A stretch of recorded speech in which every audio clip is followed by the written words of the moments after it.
epic journey, presented by Chevrolet, official vehicle of the Vancouver 2010 Winter Games, here for every moment.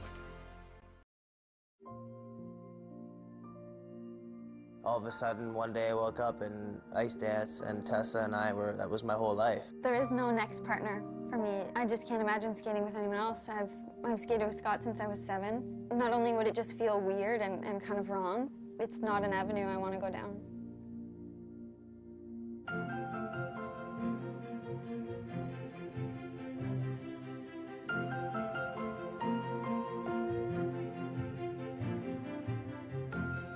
I was 6 years old when I met Scott at the Ilderton Skating Club. I was 9 and pretty outgoing for 9 years old. My mom and my aunt ran the skating camp that we were at, and unfortunately I knew it, so I just kind of ran around and caused trouble and used to tease all the girls I could, and Tessa was one of them, I guess. All the little girls had a big crush on him, and I was certainly one of those girls.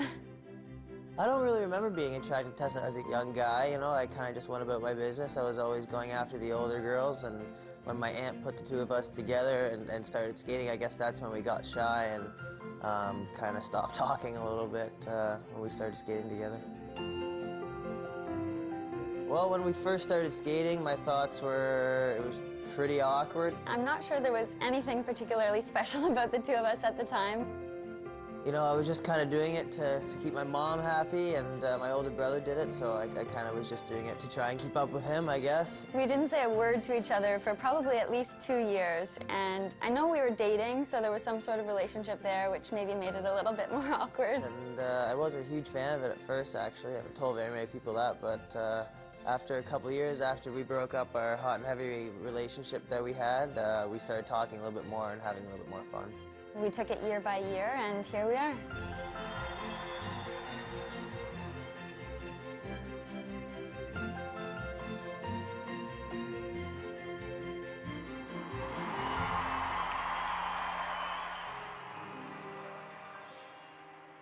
Our first year at the senior level in 2005, we wanted to come out as a new team. We didn't want to look junior, we wanted to look mature.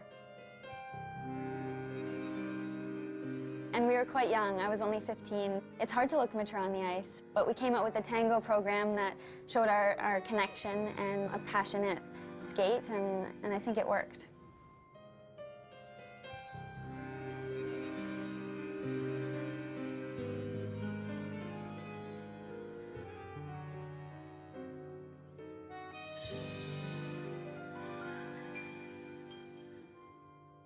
Tango. In order to get into character on the ice, I need to sort of channel an alter ego. We're trying to get back to the roots of dance. At this point, I think that's what people really want to see in skating, and we feel like that's one of our strengths. Scott is more technical than I am. When we're putting together a program, he's always worried about the elements and the edges, what's going to get us a level 4, which is great. On the flip side, I'm always worried about arm movements and expression and positions. I think in that sense, we balance each other out really well. We'd like to think that it's our connection that sets us apart from everybody else. Along with that is our intricate lifts and our power that we bring, and we like to think that we do have the complete package in our skating.